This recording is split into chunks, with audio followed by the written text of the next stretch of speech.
What up, YouTube? Let's here. Thanks again for visiting the channel. As always, I appreciate it.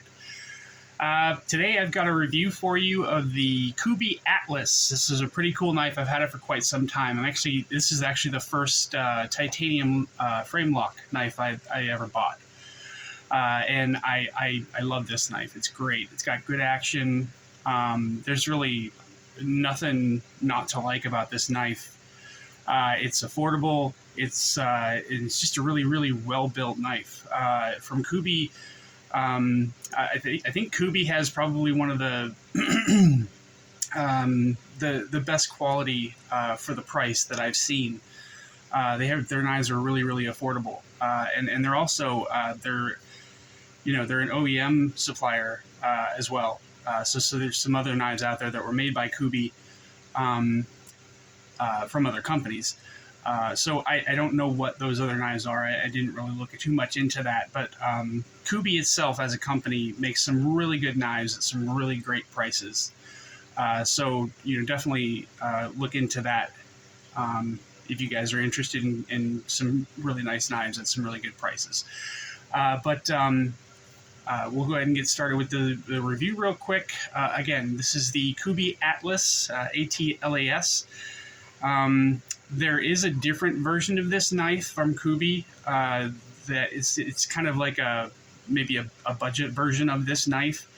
They're much cheaper, but they're made with either micarta handles. I think they have G10 as well, but they're a little bit smaller than this. This has something like a 3.75 inch blade or something like that, and I think those have like a 3.25 inch blade on the cheaper ones.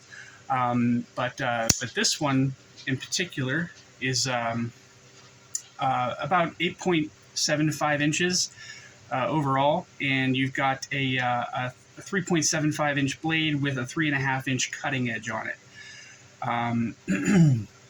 So for comparison, we've got compared to the Rat 1. The Rat's going to be just a bit shorter than this one is, and the Rat 2 is going to be quite a bit shorter. The Demco knives, the Demco AD20S is also just a tad shorter than this guy, and the 20.5 is obviously going to be quite a bit shorter. And compared to the Spyderco's,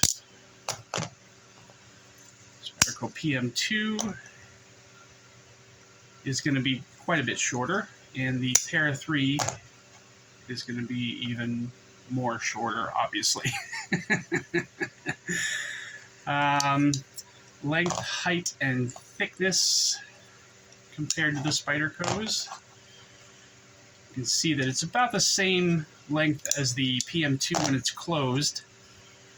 Thickness, it's quite a bit thicker than the Para 3. And the height on this guy is pretty close. It's obviously not as tall as the Para 3, but it's not too far off.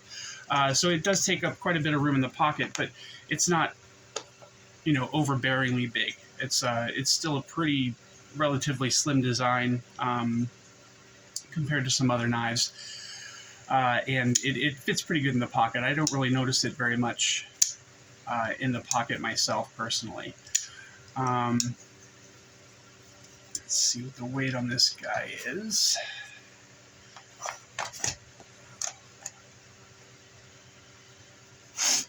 See if we're on. Nope.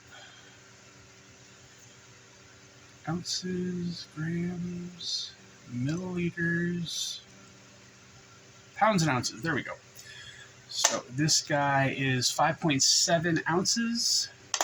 Again, 5.7. Whoops. And blade stock thickness.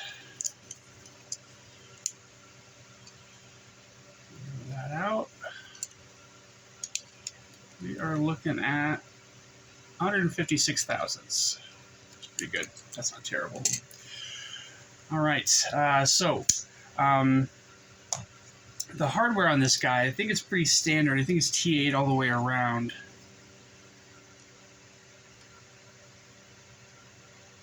It's a T8.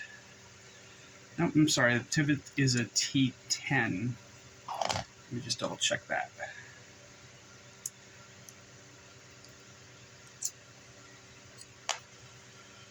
I haven't actually used this knife in quite a while, so I didn't think to check the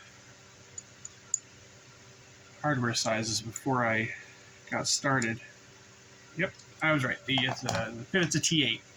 So everything is a T8 on this guy except for the pocket clip screw, which is on the inside of the knife. That one is a T6. Excuse me. For the blade, we've got S35VN, and it is a full flat grind. It's got a fuller that carries out all the way to the end of the blade. You also got a sharp opening hole here for your thumb or your forefinger, and a nice little choil there. I think you can call that a finger choil. It fits pretty well. I mean, if it was even slightly smaller, I would say that's just a sharpening choil. But I can get my big old fat finger in there, so I think that would be pretty comfortable for just about everybody. I would call this a cleaver style blade. I don't think this counts as a Wharncliffe. But that's just my opinion. I'm sure everybody out there has different opinions on blade profiles, so I try not to be too concrete with that unless it's, like a classic drop point or something like that. This is running on bearings, ceramic bearings, and it has full titanium scales and with a titanium frame lock. The clip itself is also titanium, and the backspacer is titanium. So this is a full titanium knife, including the hardware, which is running on bearings. I'm not sure if I said that already or not. Not a lot of billboarding on the blade here. You've got the Kubey logo here, and then this is a Jelly Jerry design, and they mark that on the blade. I guess that's his logo or whatever you want to call it. And you've also got, I think maybe that's a serial number written here on the side. It says 242. So that might actually be serialization. So I didn't think that they made a set amount of these knives. I don't think they did, but that might be what that is.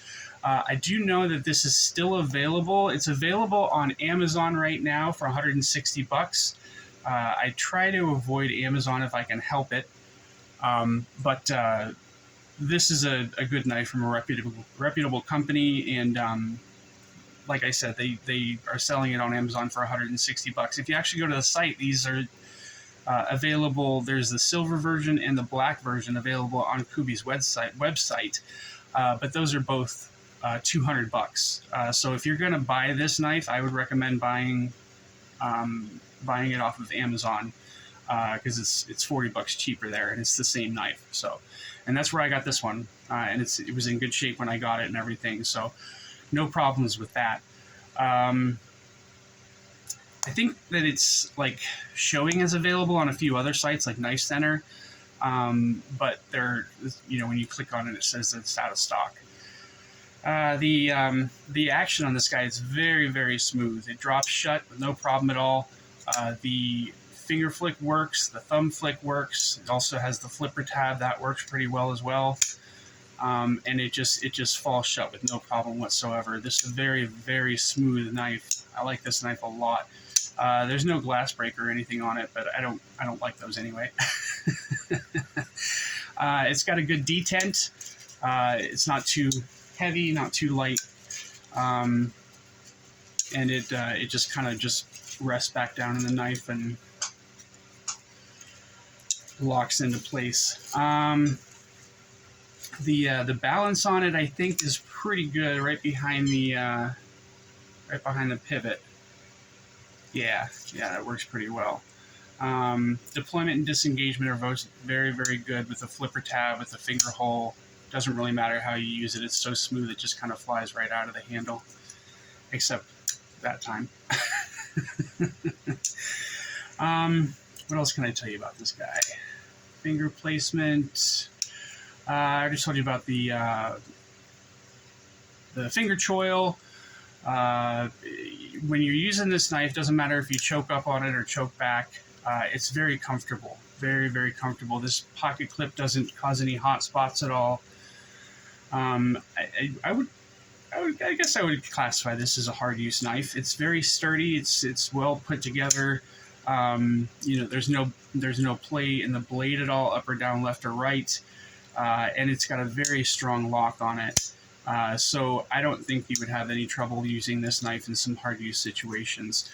It is a very nice knife, so I don't know if you'd want to use it for that. But everybody uses their knives the way they want to use their knives, and this knife I think could put up with anything that you throw at it.